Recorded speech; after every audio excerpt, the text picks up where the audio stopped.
Happy birthday to me. Happy birthday to me. Happy birthday, dear Kimberly.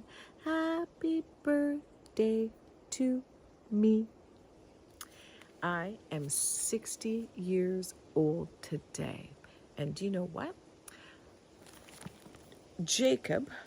Isaac was 60 years old when the twins were born, Jacob and Esau. And you know what? I am having twins birthed as grandchildren in October. And this, as soon as I heard that my daughter was having twins, the immediate word of the Lord came to me that I am doubly blessed. And it is a fulfillment of promises. When Isaac had these twins, it was a fulfillment of a promise. And this is the year that I am 60 years old, and I am believing for double. I am believing for growth. I am believing for blessing. I am believing for birthing. And I am in the garden today, and I want you to see the size of my butterfly bush. And this is big. This is bigger than it's ever been. My husband's workshop is behind here. You can kind of see the roof line right here. And my butterfly bush is higher than that building. And we have this catio here that we have fenced in, and the blooms are almost touching both sides of this. I said to my husband, if this thing has as much growth again next year, it'll be out over the sides of the catio. And the blooms, oh my goodness, some of the blooms on this thing, if you can you see this? Can you see the bloom? No, you can't really. But the blooms themselves are almost, they're almost a foot long. And they are beautiful. This is promise. This is growth. This is blooming. This is, this is beautiful. And the aroma and the monarchs started showing up this week in my yard, a little later than other people's yards. But it is crazy, the blooming here. And I just wanted to share on my birthday of this 60th year of double blessing of promises and fulfillment, and pray that you wish me happy birthday and that you agree with me for blessing today. And I'll tell you exactly what I'm praying for as we read today's story from today's word from Mark. So we are picking up at verse 21. I'll come a little closer. Hopefully the mic will be better for you. So it says, and if I'm freaking out and moving, it's because there are bugs landing on me, butterflies, and it's like, so hopefully I don't scream at you, but we'll see how it goes. Right? Right. I love the butterflies, and that is a promise from my own transformation, is that I was such a worm. I crawled on the ground and could not see how life could be different before I became born from above. I just had this view of looking down and seeing the dirt and the filth and creeped and crawled through my life. And then Jesus got a hold of me, and he wrapped me in his love like a cocoon. And as I have been coming and my wings have been drying and breaking through of that life, that I can fly. I can finally love myself and not worry about what anyone else thinks of me, because I am a child of the King. I am adopted and loved, forgiven, and set free to be all that he's called me to be. And the blessings and the growth and the blooms and the fruit are what come from walking in obedience with his Spirit, in his love, and in his truth. Yep, that's the way it is. So today, verse 21, Mark 5. After Jesus crossed over by boat, a huge crowd met him at the seaside. One of the meeting place leaders named Jairus come out. When he saw Jesus, he fell to his knees beside himself as he begged, "My dear daughter is at death's door. Come and lay hands on her so she will get well and live." Jesus went with him. The whole crowd was tagging along, pushing and jostling him. A woman who had suffered a condition of hemorrhaging for 12 years. A long succession of physicians had treated her and treated her badly. They took all her money, leaving her worse off than before. And she had heard about Jesus. She slipped in from behind and touched his robe. She was thinking to herself, if I can put a finger on his robe, I can get well. You know that song? Reached out and touched his garment. Oh, I love that. The moment she did it, the flow of blood dried up, and she could feel the change and knew her plague was over and done with. At the same moment, Jesus felt energy discharging from him. Think about that. He turned around to the crowd and he asked, "Who touched my robe?" And I'm going to tell you something, right? So he's in a crowd of people. There's all kinds of people jostling him and touching him. But he felt the one where the one whose faith reached out and touched him. He wanted the one who touched him. And his disciple says, "What are you talking about? With this crowd pushing and jostling you, you're asking, who touched me? Dozens have touched you. How can we know just which one?" But he went on asking, and he was looking around to see who had done it. The woman, knowing what had happened, knowing that she was the one, because she felt the power of God come into her life and change her. She knew that she had been delivered. Go away, bug. So, in her fear and trembling, she stepped up and knelt before him and told him the whole story.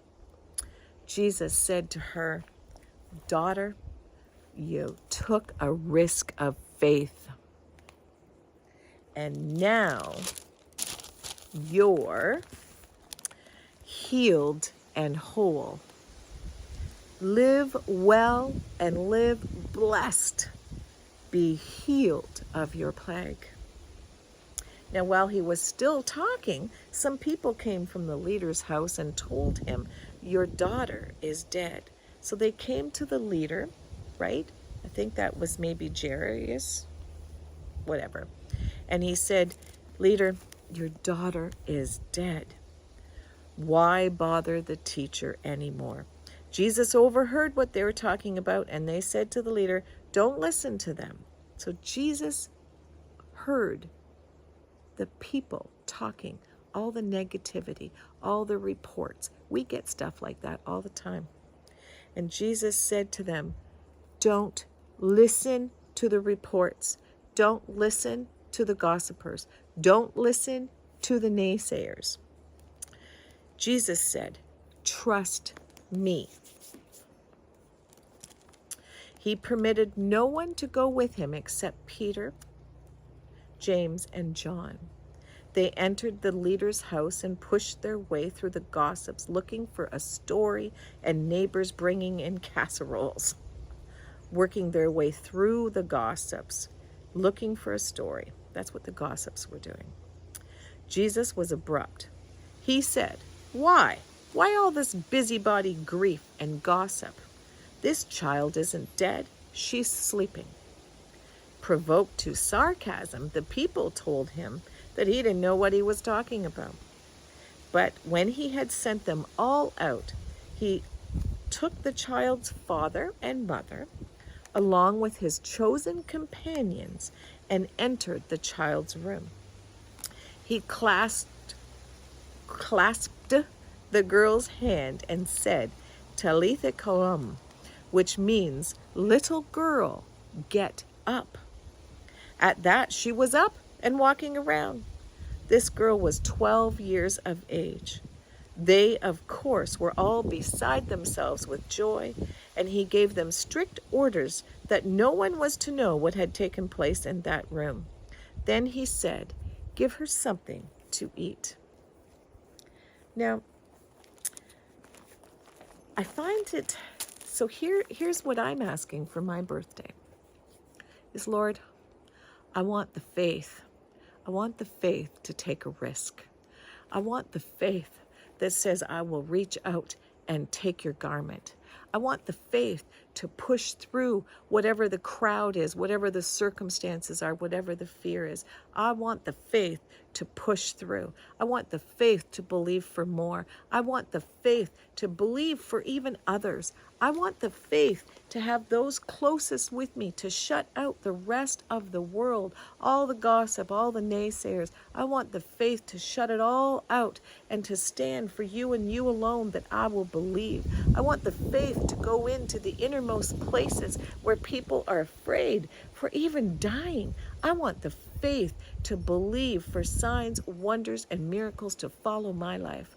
I want to see signs, wonders, and miracles. That has been the number one prayer of my whole entire 35 years as a believer.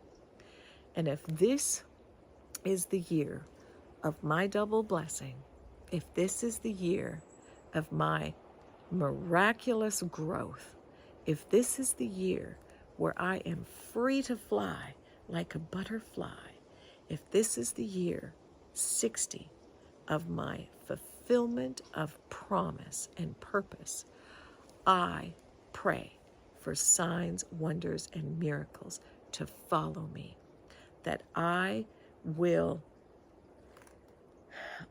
just want to see it, people. I want to see it. I want to give away so much that I can't even contain it. I want to, when I hear of sickness or disease or lack or fear, I want to just speak to that thing.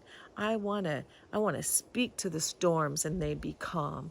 I want to speak to the dead to rise up and walk. I want to see the multiplication of bread and fish. I want to hit the rock and water come out. I want to see manna come down from heaven and supply my life.